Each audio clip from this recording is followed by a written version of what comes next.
Hey everybody, Jeff Singer with Film the Police Hillsboro here. I just want to take a moment out of my exceptionally unbusy and unemployed day to say thank you very much to everybody who's come to subscribe. We're at over 100 subscribers now. I want to say thank you very much to everybody who comes to comment regularly and show your support. It means a lot to me. It motivates me because when I see you saying good job man, good work man, and otherwise laughing at my antics, it lets me see that there are other people in this country who recognize a problem that can only be solved through neutral documentation by the citizens. It lets me see there are people who genuinely care about this work, genuinely believe in this work. I want to thank the trolls because I really couldn't do it without them. You see, I do consume food like a normal human being, but it's Russell Jimmy's that sustain me. I can't get out of bed in the morning unless I know there's a bootlicker out there somewhere to piss off. I want to say thank you to my mom who allows me to live at her house rent-free. And when my camera is indisposed, document with her iPhone. Thank you very much. I want to say thank you to Mike Bluehair, whose invaluable wisdom, experience, knowledge, and support has allowed me to do this. Without him, I would just be another guy stewing about the nasty cops in our country. Now, with his help, I've been able to take an active stance, an active role. I want to say thank you to Daniel Vincent of DanielVmedia.com, another comrade of mine who is a tireless, fearless, dedicated protest photographer. When I'm otherwise indisposed at a demonstration or an event, partaking in some other action, I know that just like Mike, Daniel is there filming, documenting, photographing, not only for historical posterity, but to show the world that at these events, it's oftentimes not the demonstrators who will initiate violence, as the news will show, but the police themselves. For example, I watched it on May Day in Seattle just a few days ago. Police, without provocation, attacking citizens with bear mace, gas, flashbangs. Saw a journalist's face get torn open. You may have seen the video on Mike Bluehair's channel.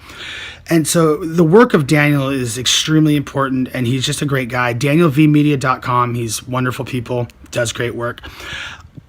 I'd also like to thank this lovely gentleman. I'm really trying hard to get this off the ground because while I do have fun doing it, that's just a bonus. This means a lot to me. I believe it to be very important work because I've been beaten by police, cheated by police, savaged by police, slandered by police, falsely arrested by police. It's not so much what happens to me that angers me. That just allowed me to recognize there was an issue with thug law enforcement in this country. It's when I see other people being cheated, violated, extorted, beaten, and treated like dirt by the law enforcement that are supposedly there to protect them. Do I truly become enraged? As an anarchist, it's a core value of mine to oppose bullies, whether in uniform or civilian clothing, at every turn. It is important for me to oppose authority given without trust, only given by a gun. I believe that's wrong. I think it's pretty obvious that the culture of police professionalism that's been developing in this country since the late 1970s has left a great divide between law enforcement and the communities they're supposedly there to protect. I think that at best they view us as an other to keep in line, and at worst they view us as an enemy to eliminate. When you couple this mentality with the increasing militarization and the idea that they're fighting this war, a war on drugs, a war on terror, a war on crime, wars in which we, the people, keep taking the casualties, you're going to start seeing people who are not police officers interested in keeping communities safe, but soldiers who are interested in maintaining order. And they look like soldiers. And when you look like a soldier, you're going to act like a soldier. And that's not what this country needs. We do not need a standing army patrolling the streets. We need community members who are truly interested in seeing their communities stay safe, and thus have no real interest or investment in the things that they do in that community.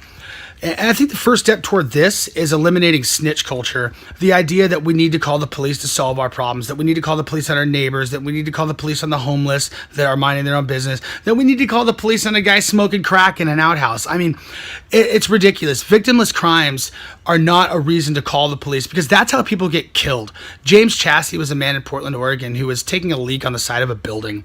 He was a schizophrenic homeless man, and some yuppie called the police on him. Oh my God, he's taking a pee on a building. Well, the police showed up and savagely beat him to death. And he didn't even do anything. He ran away, yes, but he was a mentally ill man. And they beat him to death. And that happened because some asshole couldn't mind his own business. And so that's the first thing we need to do. We need to eliminate snitch culture. That's very important. One more thing I wanted to mention really quick is heckling. I get a lot of shit from people. Oh, Jeff, it's not constructive, it's not productive, it's unprofessional, it's immature. Well, I absolutely disagree. If you're out there harassing and cursing out a police officer who's actually trying to personify the values a police officer should, then sure, you're acting like an asshole. But when you're out there publicly ostracizing, calling out, and insulting violent police engaging in misconduct or otherwise general thugs that you'll find in law enforcement, then you're doing something very important. You are publicly shaming them, and public shaming is a very powerful tool. It's always been a very powerful tool, and it's actually how many communities handled problems before the advent of modern police. When people are ostracized, especially on camera, they do a lot to correct their behavior really quick. And if they won't correct it, those people that work with them and are going to look bad because of them are going to do what they can to correct it.